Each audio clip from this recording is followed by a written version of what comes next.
بسم اللہ الرحمن الرحیم۔ سائنسدانوں نے پہلی مرتبہ کسی ستارے کی آواز سنی، وہ بھی جدید آلات کی مدد سے، اور آج جو ستارے کی آواز سنی اس کا ذکر اللہ نے 1400 سال پہلے قرآن مجید میں کیا تھا، اور بیان فرمایا کہ اس کی آواز ایسی ہے جیسے کوئی دروازہ کھٹکھٹا رہا ہو۔ اس ویڈیو کے شروع میں آپ اس ستارے کی آواز سن سکتے ہیں۔ قرآن مجید میں اس ستارے کو طارق کہا گیا ہے، جس کا مطلب دروازے پر دستک دینا ہے۔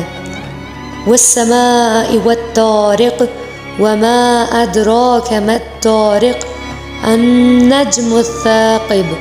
پروردگار عالم نے 1400 سال پہلے پیغمبر اکرم صلی اللہ علیہ وآلہ وسلم پر یہ قرآن عظیم کہ جو معجزہ الہی ہے، اس میں تمام اسرار خلقت کو کھول کھول کر بیان کر دیا، جبکہ نہ تو کوئی ٹیکنالوجی کا وجود تھا، نہ کوئی وسائل و رسائل موجود تھے، اور پیغمبر اکرم صلی اللہ علیہ وآلہ وسلم نے 1400 سال پہلے اس وقت ان آیات کریمہ کی تلاوت فرمائی کہ جب نہ علم و شعور کی وادی تھی، نہ تسخیر کائنات کی کسی میں تڑپ موجود تھی۔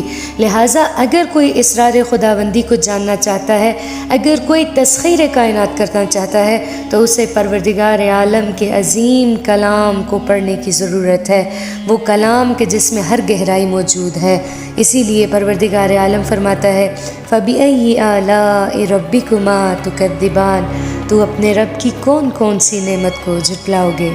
بہار قرآن، مؤمنین کی بہار۔